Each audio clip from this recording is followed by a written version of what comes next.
தேவனால் பயன்படுத்தப்பட்ட பாத்திரம். அவர் இயேசு கிறிஸ்து பெருகவும் நான் சிறுகவும் வேண்டும். யோவான் 3:30. தலைப்பு: ஏழ்மையில் தெரியும் இறைவன்.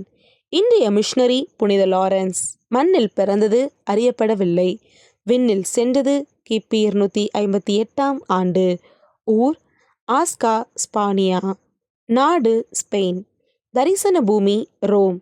கிபி 257 வருடம் சக்கரவர்த்தி வலேரியன் கிறிஸ்தவ சபைகளை துன்புறுத்த தொடங்கினான். அதற்கு முதற்கட்டமாக ஆயர்களையும் அத்தியட்சரிகளையும் பிடித்து சிறையில் அடைத்து சித்திரவதை செய்தான். பலர் தூக்கில் தொங்கவிடப்பட்டனர். ரோமாபுரியில் உள்ள கிறிஸ்தவ சபைக்கு அக்காலத்தில் அதிக சொத்துக்கள் காணப்பட்டன. இவைகள் விதவைகள் மற்றும் ஆதரவற்றவர்களை கவனிக்கும்படியாக செலவிடப்பட்டன. பரிசுத்த லாரன்ஸ் இப்பணியை மிகவும் நேர்மையுடனும் அர்ப்பணிப்புடனும் செய்து வந்தார். ரோம அரசாட்சிக்குட்பட்ட பிரிகெட் என்ற அரசன் ஒரு நாள் லாரன்ஸை அழைத்தான்.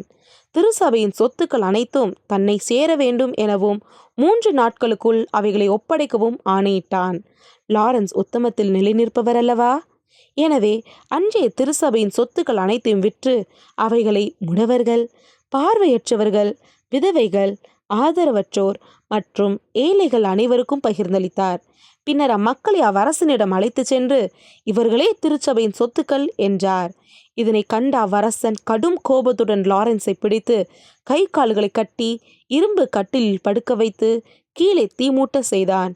ஈவு இரக்கமின்றி கொடுமைப்படுத்தப்பட்டார்.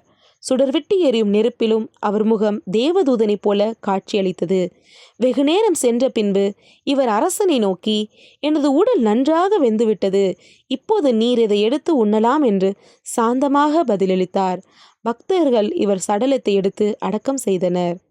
அன்பரே, உமது செல்வங்களை ஏழைகளுக்கு பகிர்ந்து கொடுப்பதில் இன்பமடைகிறீரா?